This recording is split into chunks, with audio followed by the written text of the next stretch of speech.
Have you noticed something strange happening to you? You meet someone attractive, interesting, compatible.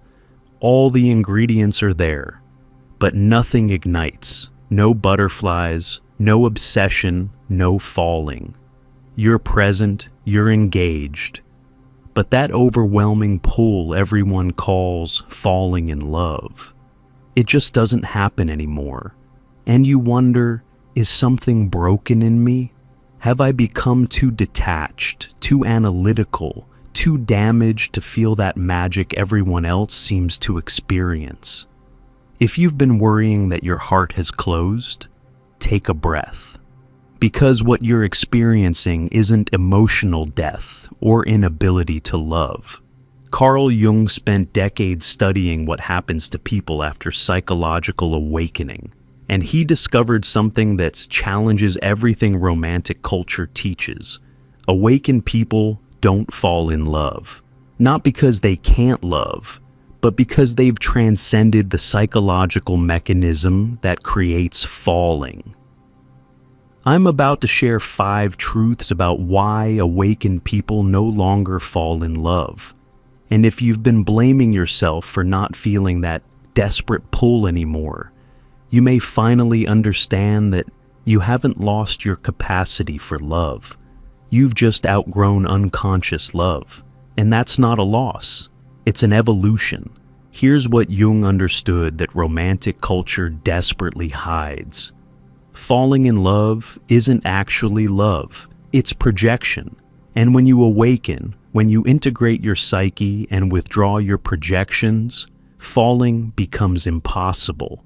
Think about what falling in love actually feels like.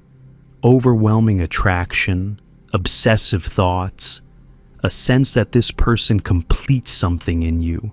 You can't stop thinking about them. You feel alive in their presence. You're convinced they're the one, special, different, meant for you. Romantic culture calls this love. Songs, movies, stories all celebrate this feeling as the highest expression of human connection. We're told to seek it, to chase it, to organize our lives around finding it. But Jung saw something else. He recognized falling in love as a specific psychological phenomenon. You project your unconscious opposite, your anima or animus, onto another person, then fall in love with your own projection. You're not actually seeing the other person. You're seeing your own disowned qualities reflected back. The feelings aren't about them. They're about encountering parts of yourself you've kept unconscious, now externalized onto someone else. This creates the intensity, the obsession, the sense of completion. Because psychologically, you are completing something. You're encountering your missing pieces through projection onto another. But when you awaken, when you do the inner work of integrating your anima or animus, of reclaiming your projections, of becoming whole, this mechanism stops working. You can't project what you've already integrated. You can't fall in love with your missing pieces when you've already found them within yourself. So you stop falling, not because you've become incapable of love, but because you've become incapable of the unconscious projection that creates falling. Let me show you exactly why this happens. The first truth about why awakened people don't fall in love is the foundation. And once you understand this, everything about your experience suddenly makes sense. Here's how falling in love actually works psychologically. Men carry within them an unconscious feminine side, what Jung called the anima. Women carry an unconscious masculine side, the animus. Most people keep these qualities unconscious, unintegrated, disowned. When you meet someone who matches your unconscious opposite, you project your anima or animus onto them. Suddenly they seem to embody everything you've been missing. They feel like your other half, your completion, your soulmate. You fall in love with them, but you're actually falling in love with your own disowned qualities reflected back through them. The intensity, the obsession, the feeling of completion, all of it comes from encountering your unconscious self externalized. But through your awakening, through shadow work, through individuation, through whatever process brought you to consciousness, you've integrated your anima or animus. You've brought your unconscious opposite into consciousness. You've become internally whole, containing both masculine and feminine within yourself. And now, when you meet someone, there's nothing to project. You see them as they actually are, a complete person with their own psychology, not as a container for your disowned qualities. Think of projection like two incomplete puzzle pieces desperately seeking each other. Each piece is missing half its image. When they find each other and click together, it feels magical, destined, complete. We fit perfectly. We're meant to be. The intensity comes from the relief of finally feeling whole through the other piece. But awakened people aren't incomplete puzzle pieces anymore. Through inner work, you've become complete puzzles, full images unto yourselves. When you meet another puzzle piece, there's no desperate clicking together. Just two complete images appreciating each other's wholeness. The other piece might be beautiful, interesting, well-crafted, but you don't need it to complete your image. You're already whole. So instead of that magnetic pull of incompleteness seeking completion, there's just calm appreciation. And to people still operating as incomplete pieces, that calm looks like absence of love. But it's not absence. It's presence without desperation. This is the first reason. You've integrated what you used to project. And without projection, the mechanism that creates falling simply doesn't operate anymore. You're not broken. You've just become too whole to fall. But understanding projection is just the beginning. This second truth reveals something even more profound about how your vision has changed. Before awakening, romantic attraction involved heavy idealization. You'd meet someone, project your ideal onto them, then fall in love with the idealized version. You'd overlook their flaws, ignore red flags, and see them as more perfect than they actually were. This idealization is necessary for falling. You need to see someone as special, extraordinary, different from everyone else. The idealized image is what you fall for, not the actual person. But awakened people have lost the capacity for romantic idealization. Through shadow work and integration, you've developed the ability to see people accurately, including their shadows, their wounds, their limitations. When you meet someone now, you see them fully from the beginning, their strengths and their weaknesses, their light and their shadow, their potential and their limitations. You see the whole person, not an idealized fantasy. One man Jung worked with was a writer who'd done deep psychological work. Before this work, he'd fall intensely for women, idealizing them completely. He'd see each one as perfect, special, his salvation. Then reality would intrude. He'd see their actual personality, their real limitations, and he'd be devastated that they weren't the fantasy he'd created. After his integration work, he met a woman he was genuinely attracted to, but this time, he saw her clearly from the start. He noticed her intelligence and her insecurity, her kindness and her need for control, her depth and her avoidance patterns. He saw all of it, the whole person. He told Jung, "I like her, but I don't think I'm falling for her. I can see who she actually is, not some perfect fantasy. Is that a problem?" Jung said, "That's not a problem. That's clarity." You're seeing her as a real person rather than a projection screen. This clarity might feel less intense than falling, but it's the foundation for actual love rather than unconscious infatuation. The relationship developed not through falling, but through conscious choice. He chose to be with her, knowing exactly who she was, not despite her flaws, but including them in his understanding of her whole person. There were no surprises months later when the real her emerged, because he'd seen the real her from day one. This is the second reason. You see people as they actually are, and clear sight makes idealization impossible. Without idealization, there's no falling, only the possibility of conscious, clear-eyed love. Now, this third lesson changes everything, because it reveals the deepest transformation that's happened within you, the one that makes falling not just impossible, but unnecessary. Here's the truth about most falling in love. It's driven by incompleteness. You feel like something's missing in you. Then you meet someone who seems to have what you lack. They feel like your missing piece, your other half, your completion. The intensity of falling comes from this desperate need. You need them to feel whole. You need their presence to feel complete. You can't imagine life without them, because without them, you'd return to feeling incomplete. But through your inner work, you've achieved something rare, internal wholeness. Not perfection, wholeness.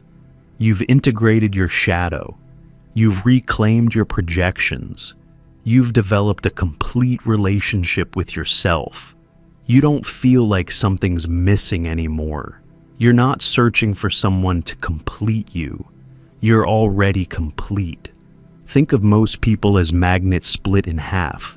Positive on one side, negative on the other. They're powerful magnets, but divided. The positive pole desperately seeks the negative pole. The magnetic pull is overwhelming, constant, fundamental to their existence. They feel incomplete, unstable, always seeking their opposite to feel balanced. When two split magnets find each other, positive connecting with negative, the attraction is intense, consuming, irresistible. They slam together with force and call it destiny, soulmate connection, meant to be. I can't live without you.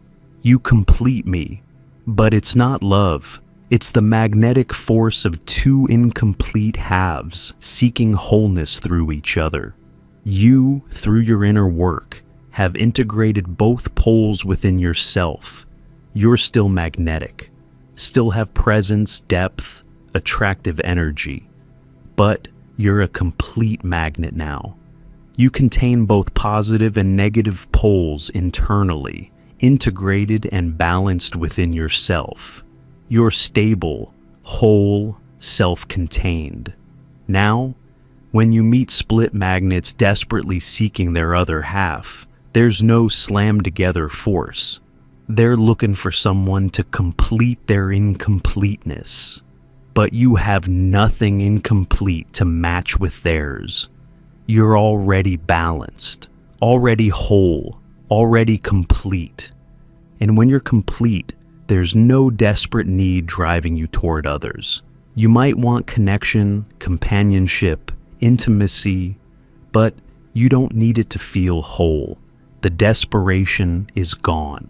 This is the third reason. You don't need anyone to complete you.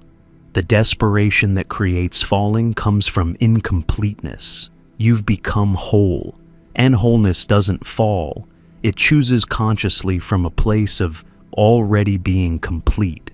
If you're recognizing yourself in these truths, if you've integrated your projections, if you see people clearly, if you don't need completion, please understand, you haven't lost your capacity for love. You've lost your capacity for unconscious infatuation. And that's not a loss, it's an evolution. Jung never said that awakened people can't love. He said they can't fall because falling is unconscious projection, and awakened people have become too conscious to project. What you're capable of now is something deeper, more real, more sustainable than falling ever was. Conscious love. Before we explore the final two reasons, check out our new guide, True Self-Discovery, with 24 practical reflection exercises designed to help you find your way within. Click below to get True Self-Discovery. Let's continue. Here's where it gets uncomfortable, because this fourth truth exposes what most people are actually doing when they think they're falling in love. Many people fall in love as a way to escape themselves. They're uncomfortable with their own inner world, their loneliness, their emptiness, their unresolved wounds. Then they meet someone who makes them forget about all that discomfort. Suddenly, instead of facing your inner emptiness, you're thinking about them. Instead of sitting with your loneliness, you're obsessing over when you'll see them again. Instead of doing inner work, you're consumed by the intensity of new romance. Falling in love becomes a socially acceptable way to avoid yourself. You're not being avoidant, you're in love. You're not escaping inner work, you're pursuing connection. The intensity feels like growth when it's actually distraction. But awakened people have stopped running from themselves. You've done the inner work, you've sat with the loneliness, processed the wounds, integrated the shadow. You've learned to be with yourself, and you're no longer desperate to escape that experience. One man Jung worked with had a pattern of falling intensely whenever life felt difficult. Struggling in his career, fall in love. Facing family issues, fall in love. Feeling empty and directionless, fall in love. Romance was his escape hatch from inner discomfort. Through therapy, he learned to stay with his discomfort instead of escaping into romance. He processed his pain, integrated his shadows, learned to be with himself in difficulty. He became comfortable with his own inner experience. After this work, he met someone attractive during a challenging life period, but he didn't fall. The old pattern didn't activate. He appreciated her, but he wasn't consumed by her. He told Jung, "Usually I'd be obsessing about her, using the new relationship energy to escape whatever's hard in my life. But I'm not doing that. I'm still present to my life, my challenges, myself." Is that normal? Jung said, "That's what awakening looks like. You're no longer using relationship as escape. Most people think they fall in love with someone, but often they're falling away from themselves. You've stopped running from yourself, so you don't need the escape that falling provides." The man stayed present to his difficulties instead of disappearing into romantic obsession.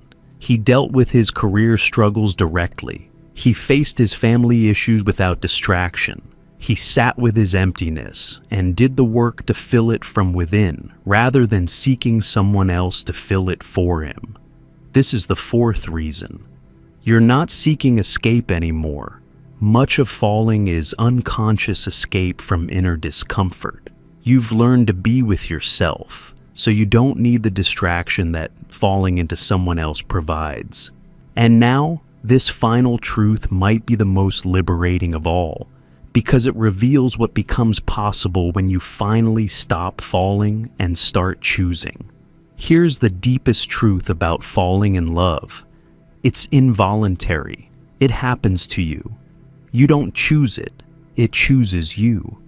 You feel helpless in the face of it, swept away, powerless. I can't help it. I've fallen. Romantic culture celebrates this lack of choice. You can't choose who you fall for. Love strikes like lightning. When you know, you know. All of this frames love as something that happens to you beyond your control. But Jung recognized this involuntary falling as unconscious love, Love that happens when you're still operating through projection and need. It feels powerful because it's unconscious forces overwhelming your conscious will. Awakened people have moved beyond this. You understand now that real love isn't something that happens to you. It's something you consciously choose. You choose to love someone knowing exactly who they are, what they bring, what challenges will arise. You choose with eyes open, awareness intact, consciousness engaged. Think of falling like being pushed down a hill. You're tumbling, helpless, out of control. Your body rolls and bounces without your permission. You might enjoy the rush, the adrenaline, the wild sensation of being completely out of control. It feels intense, exciting, powerful, precisely because you have no control over it. Forces beyond you are determining your trajectory, your speed, where you'll land. People at the bottom watching you tumble say, "Wow, what a rush. That looks amazing." They celebrate your out-of-control descent. They call it romantic, exciting, the thrill of love. And you can't stop yourself. You're tumbling whether you want to or not. But conscious love is like walking deliberately across a landscape. You see where you're going. You choose each step. You're aware of the terrain, the rocky patches, the smooth paths, the steep inclines. You can change direction if needed. You can stop and rest. You can turn back if the path doesn't serve you. It's less dramatic because you're in control, but it's more real because you're conscious of what you're doing and why. People watching might say, "That looks boring. Where's the excitement?" But falling down a hill is thrilling for a moment, but walking consciously is how you actually get somewhere meaningful.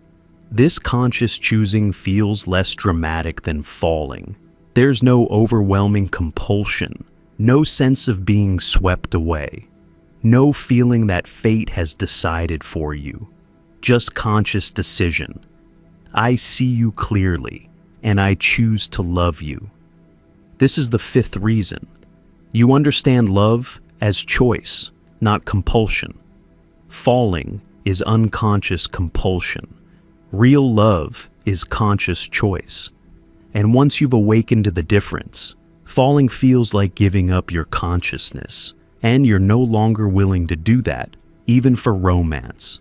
If you've recognized yourself in these 5 truths, please understand, you haven't lost your capacity for love. You've lost your capacity for unconscious infatuation and gained the capacity for something infinitely more real. You don't fall in love anymore because you've integrated what you used to project, making projection impossible. You see people as they actually are, making idealization impossible. You don't need anyone to complete you, making desperate need impossible. You're not seeking escape anymore, making relationship as distraction impossible. You understand love as choice, making unconscious compulsion undesirable. These aren't losses, they're achievements. You've moved from unconscious infatuation to conscious love, from projection to clear seeing, from need to choice, from compulsion to freedom. Jung never said, awakened people can't love. He said they love differently, more consciously, more clearly, more freely than unconscious people can imagine. If you're no longer falling in love, I want you to hear this clearly. You haven't become incapable of love. You've become incapable of unconscious love, and that's not a loss. It's an evolution towards something more real.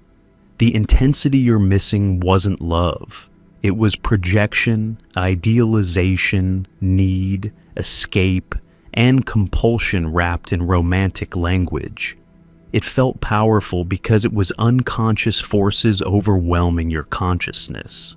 What you're capable of now is conscious love. You can see someone clearly and choose to love them anyway. You can be whole yourself and still want to share your life with another whole person.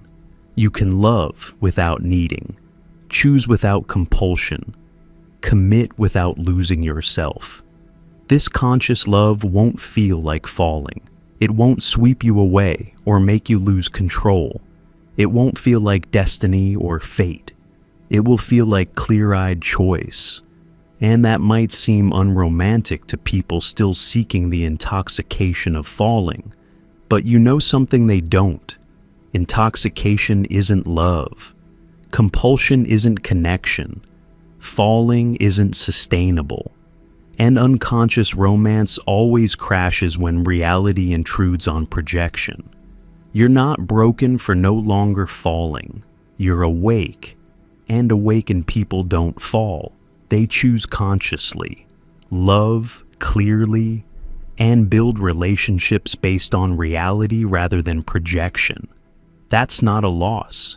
That's what real love actually looks like. If this explained your experience with love, subscribe for Jungian psychology that honors conscious relating over romantic fantasy. To dive even deeper into Jung's revolutionary psychology and what it means for your spiritual awakening, click the recommended video on your screen now. Remember, you haven't lost your capacity for love. You've lost your capacity for unconscious infatuation, and what you've gained, the ability to love consciously, is worth infinitely more than any falling you've left behind.